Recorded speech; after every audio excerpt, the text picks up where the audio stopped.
The Whitmore Foundation gala shimmered, with the kind of wealth that didn't need to announce itself. Crystal chandeliers caught the light from 1,000 angles, scattering rainbows across marble floors, polished to mirrors. The ballroom smelled of imported roses and expensive perfume layered over older money, the kind earned on backs that never got invited. Inside, Amara Kingston stepped through the entrance in an emerald green gown that hugged her shoulders like armor. Her locks were swept into an elegant updo, gold accents catching the light. She moved with the quiet certainty of someone who'd earned every inch of space she occupied. She didn't notice the stares immediately. She was used to being the only black face in rooms like this, but these stares felt different, sharper, colder. Victoria Whitmore stood near the champagne fountain, her ivory gown dripping with diamonds that probably cost more than most people's houses. She leaned toward her son, Jameson, heir to the empire, and whispered something behind a manicured hand. They both laughed. Amara reached for a champagne flute from a passing server. Her fingers had just closed around the stem when Jameson's voice cut through the string quartet's delicate melody. "Excuse me. Staff entrance is around back." The music didn't stop, but conversations nearby faltered. Heads turned. Amara's hand stilled on the glass. She looked at him directly. His face held the casual cruelty of someone who'd never faced consequences. His wife, a blonde woman in dusty rose silk, giggled into her champagne. "I'm sorry." Amara's voice was measured, professional. "The catering uniform is more appropriate, don't you think?" Victoria joined her son, her smile sharp as cut glass. "Though I must say that's quite an ambitious outfit for serving drinks." The servers, actual servers in crisp black and white, had stopped moving. The witnesses multiplied. Phones appeared in peripheral vision, held low but recording. Amara didn't respond. She held Victoria's gaze and lifted the champagne to her lips. The silence stretched, taut and dangerous. "Who invited her?" Jameson asked no one in particular, loud enough for everyone to hear. Amara smiled then. It didn't reach her eyes, that, she said softly. "Is an excellent question." 48 hours earlier, Amara had been exactly where she belonged, behind her desk on the 63rd floor of the Kingston Global Ventures Tower, overlooking a city that had tried to keep her small. She'd built this view from nothing. 3 degrees earned while working full-time. 2 failed startups that taught her more than success ever could. 1 singular focus that turned a logistics consulting firm into a supply chain empire, worth $40 billion. Her office was minimalist by design. Clean lines, natural light, a single photo on her desk. Her grandmother in a cleaning uniform, smiling despite everything. The woman who'd raised her after her parents died. The woman who'd scrubbed floors in buildings like this one while teaching. Amara, that invisible, didn't mean powerless. "Watch how they move," her grandmother had whispered. During late-night shifts, Amara tagged along to. "Listen to what they say when they think no one's listening. Learn their patterns. Then build something they can't ignore." Amara had listened. She'd learned. She'd built. Now she controlled supply chains for 17 Fortune 500 companies. Her algorithms optimized global manufacturing. Her contracts could make or break entire industries. CEOs who once wouldn't have hired her now begged for 30 minutes of her time. The Whitmore Foundation Gala invitation had arrived on embossed cardstock 6 weeks ago. Standard networking. The Whitmore family owned Whitmore Industries, manufacturing, textiles, international shipping, old money that stayed old by adapting just enough to survive. They were also 3 weeks away from signing a $5 billion partnership with Kingston Global Ventures. The deal would modernize their entire operation, link them to Amara's network, secure their relevance for another generation. Amara's chief operating officer, Rachel Chen, had flagged the gala as strategic attendance recommended. "Their CEO will be there," Rachel had said. "Final contract signatures next month. Good optics to show up, smile, shake hands." Amara had nodded. She'd attended 1,000 events like this, smiled through 1,000 microaggressions, built her empire one swallowed. Insult at a time because the alternative was being dismissed as difficult or angry or any of the other coded words that could destroy a black woman's career before it started. She'd chosen the emerald green gown carefully. Professional but striking. Expensive but not ostentatious. The kind of outfit that said she belonged without having to announce it. She'd walked into that ballroom expecting the usual polite racism. The surprised looks. The "where did you go to school?" questions designed to probe credentials. The assumptions that she was someone's +1 rather than the main event. She hadn't expected them not to know who she was at all. Amara turned away from Victoria's cutting smile and moved toward the hors d'oeuvres table. She wouldn't give them the reaction they wanted. Wouldn't validate their cruelty with anger they could use against her later. But Jameson Whitmore followed. "Hey, I'm talking to you." His hand landed on her shoulder, not aggressive enough to cause a scene, but firm enough to turn her around. His breath smelled like expensive scotch and entitlement. Amara looked at his hand until he removed it. Around them, the crowd had formed a loose circle, the way people do when they sense drama but want plausible deniability about watching. "I don't work here," Amara said clearly. "I'm a guest." "Right." Jameson's wife appeared beside him, diamond bracelet catching the light as she gestured dismissively. "And I'm the Queen of England. Come on, be reasonable. Just go get changed and no one has to make this awkward." "It's already awkward," someone muttered from the crowd. A phone camera focused in closer. Victoria Whitmore glided over, her smile performing concern while her eyes calculated damage control. "Darling, perhaps we should—" "No, Mother. This is exactly the problem." Jameson's voice rose, fueled by alcohol and an audience. "These people come to our events, wear our donations like they earned them, and think they can just blend in.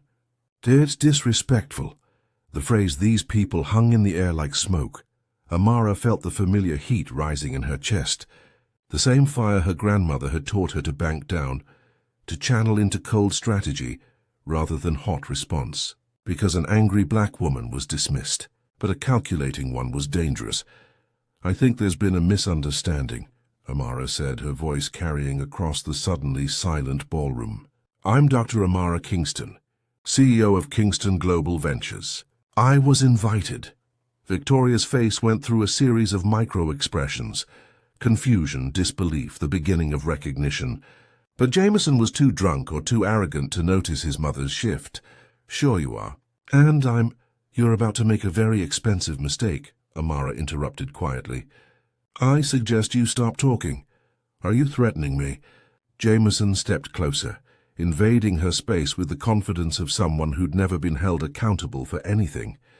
2 security guards appeared at the edge of the circle. Victoria must have summoned them with a discreet gesture. "Ma'am, we're going to need you to leave," one guard said, not quite meeting Amara's eyes. The crowd murmured. "Phones recorded from multiple angles. This would be online within the hour." Viral by morning. Amara looked at Victoria. Really looked at her. Saw the moment the older woman's face changed from disdainful to dawning horror as recognition finally clicked into place. "Mrs. Whitmore," Amara said softly, just loud enough for nearby phones to catch. "I believe we have a contract meeting scheduled for next month to finalize the $5 billion partnership between your company and mine." She paused. Let the words sink in. Let the cameras capture Victoria's frozen expression and Jameson's confused scowl. "I'll have my legal team reach out to reschedule, or perhaps to reconsider entirely." Amara handed her full champagne glass to the nearest security guard. She turned toward the exit with her head high, and her grandmother's words echoing in her mind. "They'll underestimate you until it's too late." Let them. Behind her, the ballroom erupted. The elevator down felt longer than the ride up had. Amara kept her spine straight, her face composed until the doors closed and she was alone with her reflection in the polished brass. Then she exhaled. Just once, long and controlled. Her driver had the car waiting. She slid into the back seat of the black sedan, and the door closed on the noise. The shouting, the damage control, the beginning of their panic. The city blurred past tinted windows.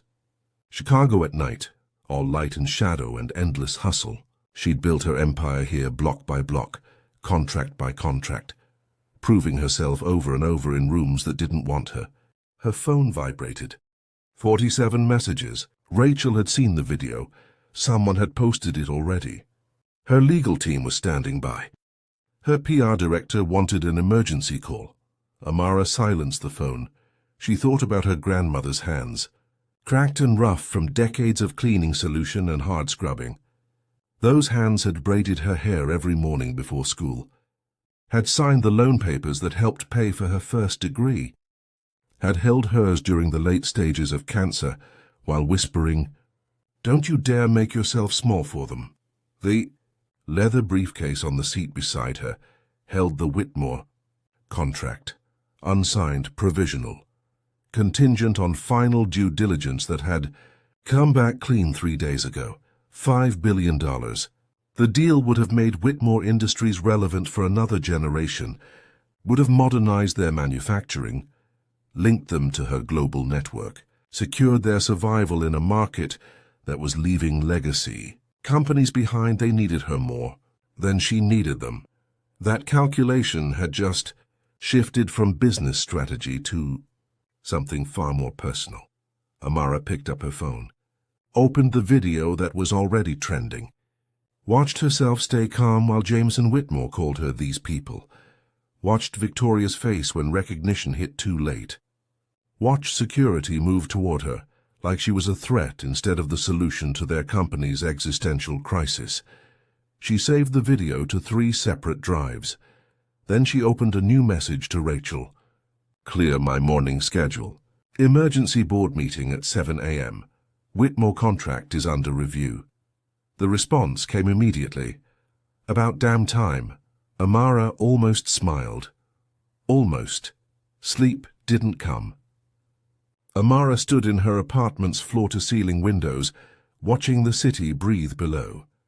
At 3 a.m., she made chamomile tea she wouldn't drink and pulled out the photo album she rarely opened. Her grandmother smiled from a dozen angles. Louise Kingston, Lou to everyone who knew her. 60 years of cleaning office buildings, raising a granddaughter alone, surviving a world designed to grind her down. "Why do you work so hard, Grandma Lou?" 5-year-old Amara had asked during a late-night shift. She was supposed to be sleeping in the break room, but she'd wandered out to find her grandmother scrubbing an executive's desk with the same care she gave their tiny apartment. "Because work has dignity, baby. Don't matter what the work is." Lou had squeezed out her rag, her knuckles swollen from arthritis she couldn't afford to treat. "But you're going to work different, smarter. How? By being invisible until you're not." It hadn't made sense then. But Lou explained it over the years, how she listened to the executives' conversations while she cleaned, how she learned about business and deals and leverage just by paying attention when people assumed she wasn't, how invisibility was a kind of superpower if you used it right. "They'll look past you," Lou had said during Amara's first semester of business school. "Let them. Watch what they do, learn how they move, then build something they can't ignore." Amara had taken 3 buses and worked 2 jobs to get through her undergraduate degree. Her first startup, a logistics app, had failed spectacularly, burning through investor money and her own savings. The second had limped along for 18 months before dissolving. She'd been 26 and broken, sitting in Lou's kitchen while her grandmother made the only thing they could afford, rice and beans. "You know what your problem is?" Lou had asked, stirring the pot with hands that never stopped working. "I'm not smart enough.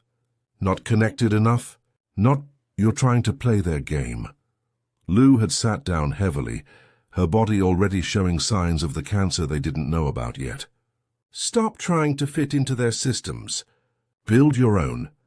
Kingston Global Ventures had started as a consulting firm in Lou's basement.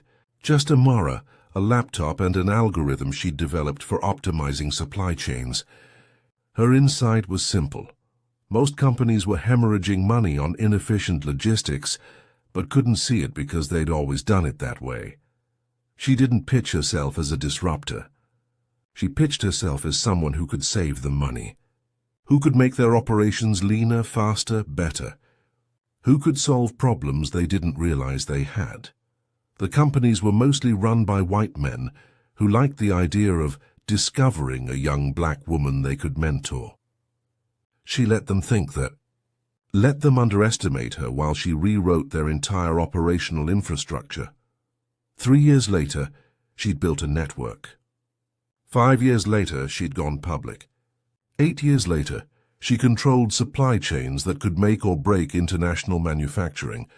Lou had lived long enough to see the first billion, had held Amara's hand in the hospital and whispered, "You did it, baby. You made them look." Now they'd looked at her and seen a server, had seen these people instead of the woman whose signature could save their empire.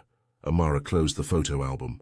As dawn broke over the skyline, she knew exactly what she was going to do. The emergency board meeting started at 7 sharp. Amara's conference room filled with her senior team. Rachel, their CFO Marcus Tate, General Counsel Diana Ross, no relation, as she liked to joke, and her head of due diligence, Kwame Okonkwo. "Show me everything on Whitmore Industries," Amara said without preamble. "I want to know why they need us so badly." Kwame pulled up a presentation that made the room go quiet. "Standard due diligence showed them as stable," he began, clicking through slides of financial statements. "But after last night I went deeper, way deeper. The real picture emerged like a developing photograph. Whitmore Industries was hemorrhaging money. Their manufacturing processes were decades outdated. 3 major clients had recently terminated contracts. Their shipping division was being investigated for environmental violations. Their textile operations were losing ground to more ethical competitors. They've lost 40% of their revenue stream in 18 months, Kwame continued. The Kingston Global Partnership isn't just lucrative for them. It's life support. Marcus leaned forward. They're leveraged to the ceiling. If they lose our deal, they'll face a cascade of debt obligations they can't meet. Bankruptcy within 12 months. Jesus, Rachel muttered. Diana Ross pulled up something else on her tablet. It gets better, or worse depending on perspective. The family took out personal loans against company assets to maintain their lifestyle. Those society galas, the foundation donations, the Hamptons house, all funded by debt secured against a company that's collapsing. Amara felt something cold settle in her stomach. So if Whitmore Industries fails, the family loses everything, Diana finished. The company, the houses, the art collection, the yachts. All of it gets liquidated to pay creditors. The room sat with that information. Outside the windows, Chicago woke up to a workday. Inside, they contemplated the power to destroy a dynasty. There's more, Kwame said quietly. Last night's video is trending. Number 3 on Twitter. Every major news outlet is picking it up. And people are digging. They're finding other incidents. He pulled up screenshots. A lawsuit from 5 years ago, a black executive claiming discrimination at Whitmore Industries, settled quietly out of court. An exposé piece from an investigative journalist about exploitative labor practices in their overseas factories. Testimonials from former employees of color, describing a culture of casual racism and harassment. The Whitmores have been getting away with this for years, Rachel said, her voice tight with anger, buying silence. Hiding behind their charity work and society reputation. Amara's phone buzzed. A text from an unknown number. Dr. Kingston, this is Victoria Whitmore. Please call me. We need to discuss last night's unfortunate misunderstanding. She showed the text to the room. Diana snorted. Misunderstanding. That's what we're calling it now? Marcus pulled up market data. Whitmore stock dropped 8% at opening. Their board is panicking. Amara stood and walked to the windows. The city stretched below. All those buildings where people like her grandmother had scrubbed and cleaned and been treated as invisible. All those boardrooms where people like the Whitmores had built empires on the backs of others and called it legacy. What's our exposure if we walk away? She asked. Minimal, Marcus replied. The contract isn't signed. We can withdraw without penalty. We'd lose some projected revenue, but we have 3 other deals in the pipeline that could replace it within a quarter. And them? They're done. Without us, they have no path forward. Amara turned back to her team, saw her grandmother's face in the photo on her desk. Heard Lou's voice, being invisible until you're not. Victoria Whitmore wants to talk, Amara said. So we'll talk. But on our terms, in our space, with our rules. Diana smiled grimly. I'll draft the meeting terms. Make them public, Amara added. Press invited. Cameras rolling. They want to spin this as a misunderstanding. Let them do it in front of the world. Rachel stood. Are we really doing this? Nuking a $5 billion deal over what? Amara's voice was soft but sharp. Over being mistaken for staff? Over being told I don't belong? Over watching them call security on me while everyone recorded it? She pulled up the video on the conference room screen. Watched Jameson Whitmore say these people one more time. This isn't about revenge, Amara continued. This is about accountability. They built an empire on treating people like my grandmother as invisible. On assuming people who look like me don't belong in rooms like that. On never facing consequences because money and whiteness insulated them from their own cruelty. She looked at each person in the room, her team, her chosen family. The people who'd helped her build something that couldn't be dismissed. They asked who invited me. I'm about to show them that I don't need an invitation. Not anymore. Kwame started typing. I'll set the meeting for tomorrow. Their headquarters? No, Amara said. Here, they come to us. The Whitmores arrived at Kingston Global Ventures with an entourage. Lawyers in expensive suits. A PR consultant clutching talking points. Victoria and Jameson, dressed like they were attending a funeral, which in a sense they were. The lobby was designed to intimidate. 60-foot ceilings. Amara's grandmother's photo blown up to mural size behind the reception desk. A caption beneath it, in memory of Louise Kingston, who taught us that work has dignity. Victoria stopped when she saw it. Something flickered across her face. Shame, maybe, or just calculation about how this would look in the press photos. Because the press was there. 6 cameras, 4 major outlets. Amara had made sure of it. Rachel met them at reception with a smile that didn't reach her eyes. Right this way. Dr. Kingston is waiting. The conference room had windows overlooking the city and a table that seated 20. Amara sat at the head, flanked by her legal team. She didn't stand when they entered. Mrs. Whitmore, Mr. Whitmore. Her voice was professionally cordial. Nothing in it suggested the humiliation of 3 nights ago. Please sit, Victoria took the lead. Her smile was practiced, her voice warm with false intimacy. Dr. Kingston, I cannot tell you how deeply sorry we are. What happened at the gala was inexcusable, completely inexcusable. A misunderstanding, Jameson added, reading from a script his PR person had clearly drilled into him. We had no idea who you were. If you'd known I was rich, you would have treated me with respect? Amara interrupted gently. Is that the correction you're making? The cameras caught Jameson's face going red. Victoria placed a hand on her son's arm. A warning. What my son means, Victoria said carefully, is that we failed to recognize a valued business partner. We're here to make amends, to ensure this partnership moves forward as planned. Diana Ross slid a document across the table. These are the original contract terms. $5 billion over 3 years. Manufacturing modernization. Supply chain integration. Victoria reached for it eagerly. Yes, exactly. We're ready to sign today if those terms are no longer available, Amara said. The room went still. Even the cameras seemed to hold their breath. I'm sorry? Victoria's hand froze halfway to the contract. The original deal assumed a partnership between equals. between companies with aligned values and mutual respect. Amara leaned forward slightly. Recent events have revealed that assumption was incorrect. Marcus opened a presentation on the wall screen. Financial charts, stock prices, debt obligations.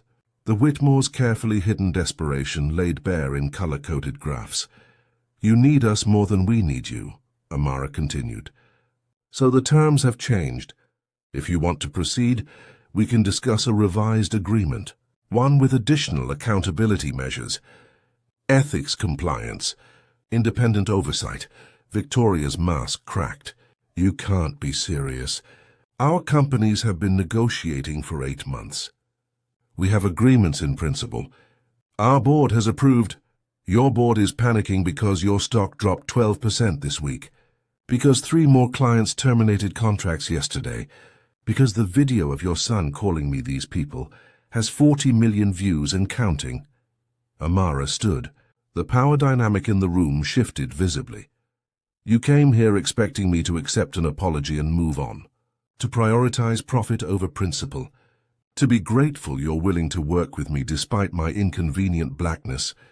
Victoria flinched at the word. Jameson stared at the table. I'm not grateful, Amara said quietly. I'm done. Victoria stood abruptly, her chair scraping against marble. You're making a mistake. A very expensive mistake. Am I?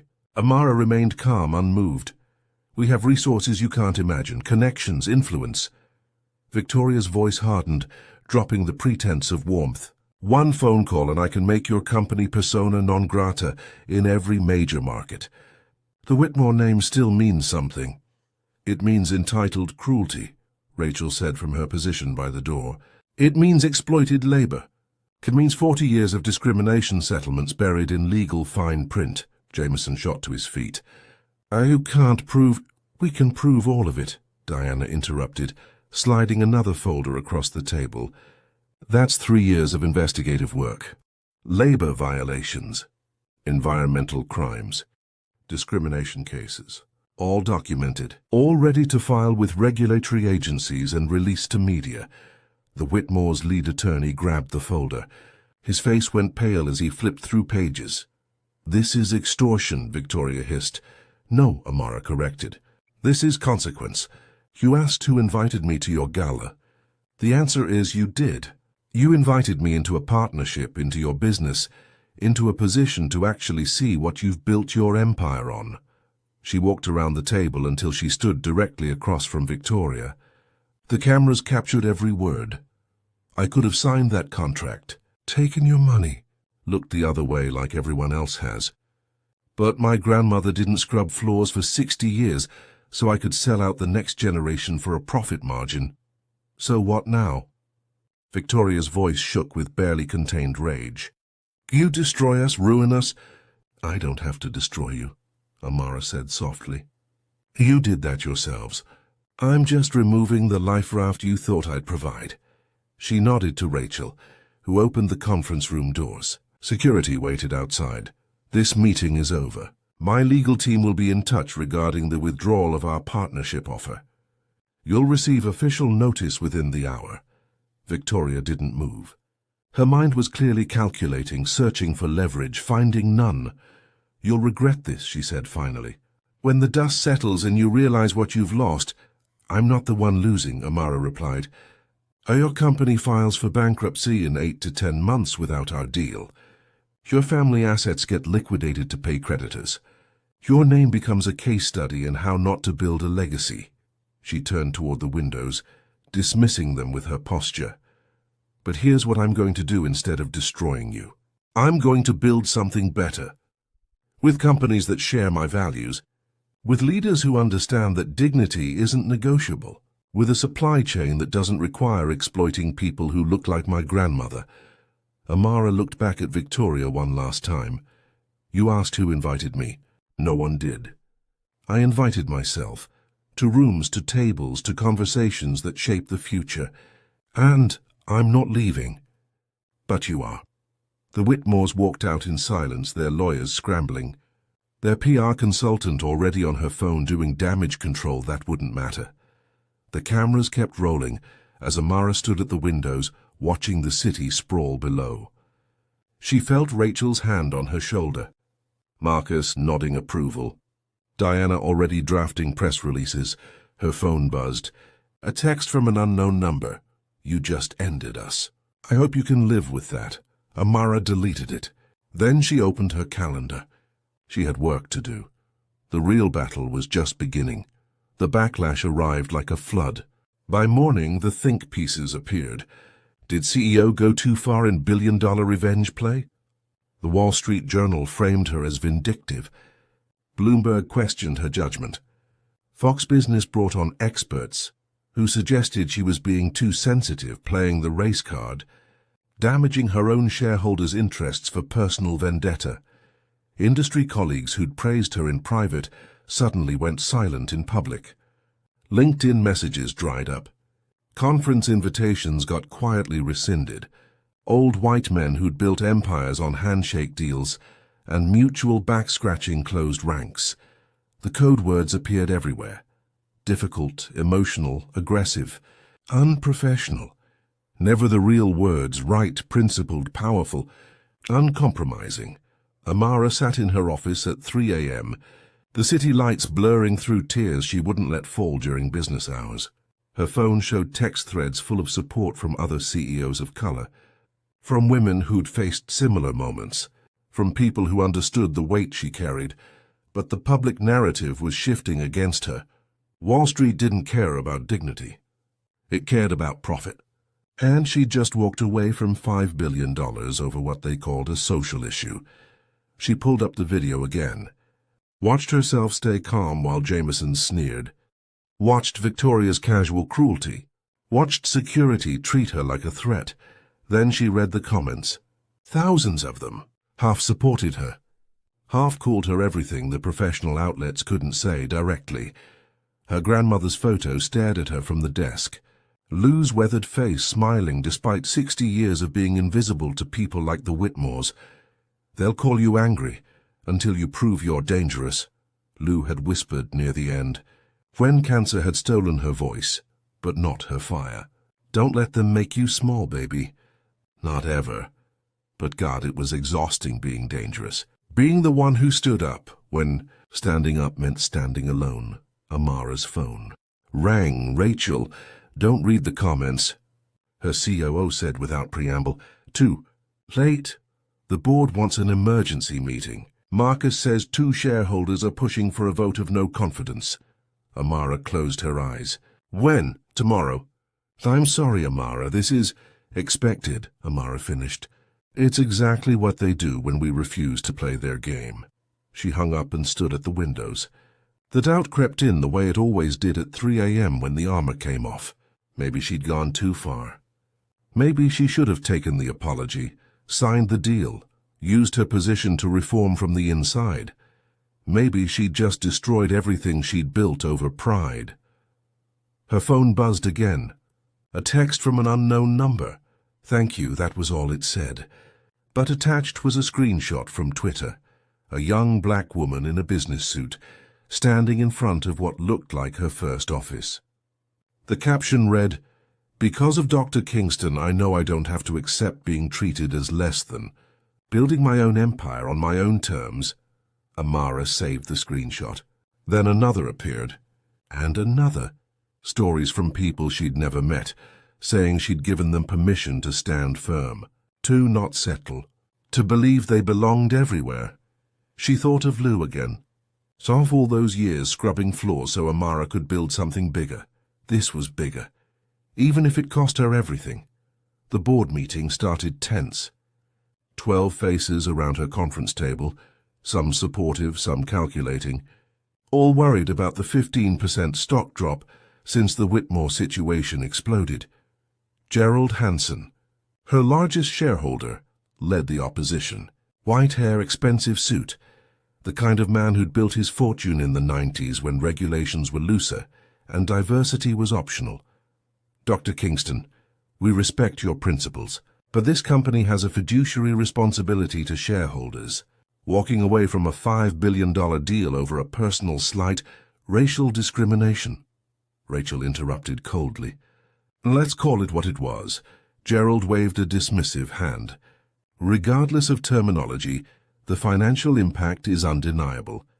We're taking a hit. Our reputation is being questioned. Major partners are nervous. Mark has pulled up financial projections. Short term, yes, but long term, this actually positions us favorably. 3 major corporations reached out this week, wanting to partner specifically because we took a stand on ethics. Our brand value is increasing among Gen Z and millennial consumers who control future spending. Those partnerships won't replace the Whitmore deal, another board member argued. Amara stood. She'd prepared for this moment. You're right. No single partnership replaces it. But 5 smaller ones do, and those 5 are with companies that align with our values. Companies that won't blow up our reputation when their racism goes viral. She clicked to a new presentation. Diana had worked all night compiling it. Here's what happened in the 72 hours since I walked away. We received partnership inquiries from tech companies in renewable energy, fashion brands committed to ethical manufacturing, and 2 Fortune 100 corporations specifically looking for supply chain partners with demonstrated ethics standards. The room went quiet as numbers appeared on screen. Combined value, $6 billion over 5 years. Better margins than Whitmore. Better PR. Better alignment with where the market is going. Gerald leaned forward. These are tentative inquiries, not signed contracts. Neither was Whitmore, Amara countered. But these companies actually know who I am. They came to us because of what happened, not despite it. Rachel added, we've also been approached by 3 investigative journalists working on stories about corporate ethics. They want to profile companies doing business differently. The publicity value alone could also blow up in our faces if we can't deliver. Gerald interrupted. We can deliver. Amara's voice carried certainty she'd earned through 15 years of delivering. But more importantly, we can build something that doesn't require compromising our integrity. That was never going to work with the Whitmores. Diana projected another document. Our due diligence team found something else. The Whitmores have been under investigation by the Department of Labor for 3 months. They didn't disclose it during negotiations. That's a material omission. If we'd signed that deal and it came out later, we'd be facing liability. The room shifted. Numbers and ethics were abstract. Legal liability was concrete. So what you're saying, another board member said slowly, is that walking away actually protected the company. I'm saying standing on principle happened to align with smart business, Amara replied. But I would have walked away regardless. She looked directly at Gerald. If this board wants to remove me for refusing to partner with racists and labor exploiters, that's your right. But understand what you're voting for. You're choosing short-term profit over long-term sustainability. You're choosing complicity over courage. Gerald held her gaze. The tension stretched. Then he leaned back in his chair. I don't agree with your methods, but I can't argue with protecting the company from liability. He looked around the table. I withdraw my motion for a no-confidence vote. Amara breathed carefully. Didn't show relief. Good. Because we have work to do. Rachel, start vetting those partnership inquiries. Marcus, I want financial models for each one. Diana, make sure all our own labor practices are beyond reproach. If we're going to hold others accountable, we need to be spotless. The meeting ended with grudging acceptance. As the board members filed out, Rachel caught Amara's arm. That was close. It's not over, Amara replied. But it's a start. Her phone buzzed. A text from a number she recognized this time. Nia Thompson, CEO of another major black-owned firm. Drinks tonight. I think we need to talk about building something bigger than either of us. Amara smiled. The first real smile in days. Maybe she wasn't standing alone after all. The emergency shareholders meeting at Whitmore Industries made national news. Their stock had dropped 30% in 2 weeks. Credit agencies downgraded their debt. 3 more major clients terminated contracts. They were circling the drain, and everyone could see it. But they'd called the meeting to address malicious rumors and restore confidence. which meant they were going to try spinning their way out of consequences. Amara wasn't supposed to be there, but shareholders had rights, and Kingston Global Ventures owned 0.2% of Whitmore stock, a stake so small they'd never bothered tracking it. An investment her legal team had quietly acquired 5 years ago as part of a diversified portfolio, small enough to be overlooked. Large enough to get her in the room, she entered the ballroom, ironic that it was a ballroom like their gala, with Diana and 2 investigative journalists she'd personally invited. Victoria's face went white when she saw them. "This is a closed meeting," Jameson protested from the stage. "For shareholders," Amara replied clearly, her voice carrying across the room. "Which I am. 0.2% acquired in 2020. Would you like me to present my credentials?" The room erupted. Other shareholders turned in their seats.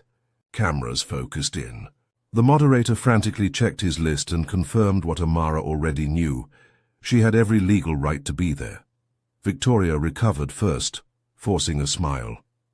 "Dr. Kingston, what a surprise. Though I suppose you're here to witness our recovery plan firsthand." "Actually, I'm here to ensure the truth gets told." Amara walked to the front. Diana handed her a tablet. The journalists' cameras rolled. "May I present evidence relevant to this meeting? As a concerned shareholder."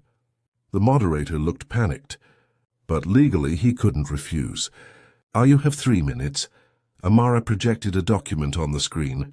Labor Department investigation files. Discrimination settlements, environmental violations, financial irregularities. 3 years of misconduct compiled into irrefutable evidence. Your board has been telling shareholders this crisis started with a viral video. That's a lie. This company has been failing for years because it built success on exploitation, discrimination, and fraud. Victoria stood. "This is slander. Remove her. This is documentation." Amara's voice cut through the room like ice. "Filed with federal agencies. Verified by independent auditors. Available to any shareholder who requests it." She clicked to the next slide. "Financial projections showing the company's trajectory before the gala incident. You were already dying. The video just made it visible. And instead of accepting accountability, you're here trying to blame me for your consequences." A shareholder in the front row stood. "Is this accurate? Were we lied to about the company's financial status?" Before Victoria could answer, Diana stepped forward. "It's all accurate. And there's more. The Whitmore family took out personal loans against company assets that belonged to shareholders, to fund their lifestyle while the company hemorrhaged value." The room exploded. Shareholders shouting questions, board members arguing, cameras capturing everything. Jameson tried to regain control. "This is a coordinated attack by a disgruntled business partner." "I was never your partner," Amara interrupted, "because you never saw me as worthy of partnership. You saw a black woman and assumed servant. You saw opportunity and assumed exploitation. You saw vulnerability and assumed you could get away with it." She turned to face the entire room. "You asked who invited me. Every time someone stays silent while watching discrimination. Every time someone prioritizes profit over people. Every time someone builds an empire on the backs of invisible workers. You invite people like me, people who remember, who document, who refuse to accept that this is how business has to be done." Victoria's voice shook with rage. "You've destroyed us over an accident. A misunderstanding." "No." Amara's voice dropped to something quiet and deadly. "You destroyed yourselves over decades of believing you wouldn't face consequences. I just removed the life raft you thought you'd bought by inviting me to your gala." She pulled up one final slide. The photo of her grandmother in her cleaning uniform, smiling despite everything. "This is Louise Kingston. For 60 years, she cleaned offices in buildings like this one. Invisible to people like you. But she taught me that invisible doesn't mean powerless. It means watching, learning, waiting, for the moment when the truth can't be hidden anymore." Amara looked directly at Victoria. "This is that moment." The moderator tried to regain control as shareholders demanded board resignations. But the damage was done. The truth was public. The collapse was inevitable. Amara walked out while cameras followed, leaving chaos in her wake. Outside, she finally exhaled. Diana squeezed her shoulder. "That was extraordinary," one of the journalists said, still filming. "That was necessary," Amara corrected. Her phone buzzed. "Marcus, Whitmore stock just dropped another 15%. Trading suspended. It's over." She looked up at the building where her grandmother had once cleaned floors, where people had walked past Lou without seeing her, without valuing her, without understanding that she was raising a revolution in a child who watched everything. "Yeah," Amara whispered to the Chicago sky. "It's over." 6 months later, Whitmore Industries dissolved into bankruptcy. The assets were liquidated. The board was investigated. Victoria and Jameson faced multiple lawsuits from former employees, emboldened by Amara's public stand. The family lost everything except a trust fund their lawyers had hidden offshore. They moved to Europe, where their name still carried weight among people who didn't Google. Amara read about it in Forbes while sitting in her new conference room. Kingston Global Ventures had just announced a partnership coalition with 5 major corporations committed to ethical supply chains. Combined value $7 billion. More importantly, they'd created an industry standard, a certification process requiring companies to prove ethical labor practices, environmental responsibility, and demonstrated diversity. Major retailers were already requiring it from suppliers. One viral video had sparked an industry transformation. Rachel knocked on the doorframe. "The scholarship ceremony starts in an hour. You ready?" The Louise Kingston Memorial Scholarship. Full ride for first-generation college students pursuing business degrees. 25 recipients this year alone. Amara straightened her jacket, emerald green, the same shade as her gala dress, which now hung framed in her office. A reminder that what they meant as insult, she'd transformed into power. The ceremony took place at the community center where Lou had volunteered on weekends. Young faces filled the room, black, brown, white, Asian, indigenous, all first generation, all dreaming bigger than their circumstances suggested they should. When Amara stood to speak, she saw her grandmother in every face, saw the potential that people like the Whitmores never bothered to notice. "My grandmother taught me that work has dignity," she began, "but she also taught me that power has responsibility. That success without integrity is just expensive failure waiting to happen." She looked around the room. "You're going to walk into spaces where people assume you don't belong, where they mistake your presence for service rather than leadership, where they ask who invited you, as though you need permission to excel." The students leaned forward, recognizing themselves in her words. "When that happens, remember this. You invited yourself. By working harder, by learning more, by refusing to accept that the world as it is defines the world as it should be. You belong everywhere your talent and courage take you." She paused, emotion catching in her throat. "My grandmother cleaned floors so I could build empires. Now I'm building pathways so you can build futures that don't require choosing between principles and profit. So you can transform industries from the inside, the way she taught me to do by being invisible until you're not." The applause started slow, then swelled until the entire room stood. Amara saw tears on young faces, saw recognition and hope and determination. After the ceremony, a young black woman approached. She wore a business suit that was slightly too big, like she'd borrowed it for this occasion. "Thank you," she said quietly, "for showing us it's okay to not settle." Amara pulled her grandmother's photo from her bag, the same one that now hung in her lobby. "This is why," she said softly. "All of it. Every hard choice. Every stand. Every consequence. So people like her, like us, never have to be invisible unless we choose to be." The young woman took the photo carefully, as though it was sacred, which in a way it was. 3 months after the scholarship ceremony, Amara stood on a stage at the National Business Leadership Summit. The same conference that had passed her over for keynote speaker 3 years running before the Whitmore situation made her impossible to ignore. The ballroom, another echo of where it started, held 2,000 faces, some skeptical, some curious, some desperate for permission to care about more than profit margins. They asked who invited me, Amara said into the microphone, her voice steady with the certainty earned through fire. To their gala, to their industry, to their conversations about how business should be done. She paused, letting the question hang. But here's what I learned. Power never invites change. It concedes to it, reluctantly, slowly, only when the cost of resistance exceeds the cost of transformation. The room was silent. Even the skeptics listened.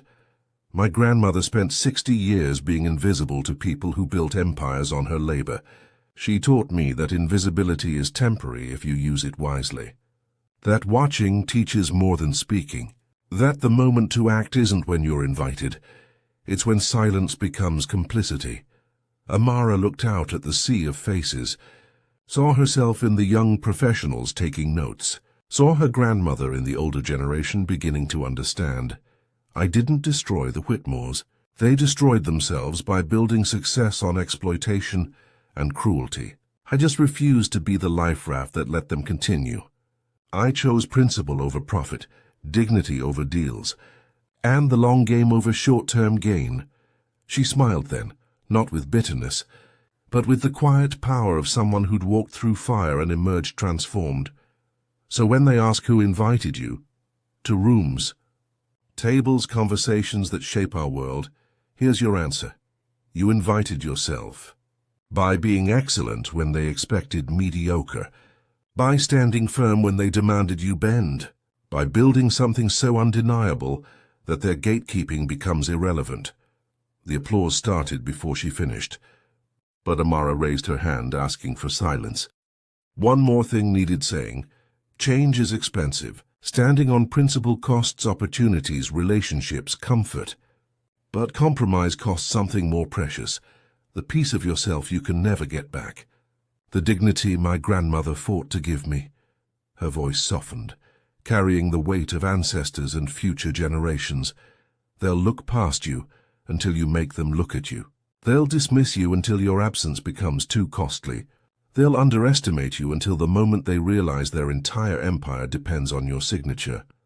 Amara picked up the emerald green fabric draped across the podium, her gala dress, transformed into a banner. This was supposed to be my shame. They meant it as humiliation. But I chose to make it a declaration. I belong everywhere my courage and competence take me, and so do you. The standing ovation rolled like thunder. Cameras flashed. Young professionals rushed forward. The industry that had tried to silence her now amplified her voice because silence had become impossible. Later, alone in her hotel room, Amara opened her grandmother's photo album one more time. Lou's weathered face smiled up at her, hands rough from decades of invisible labor.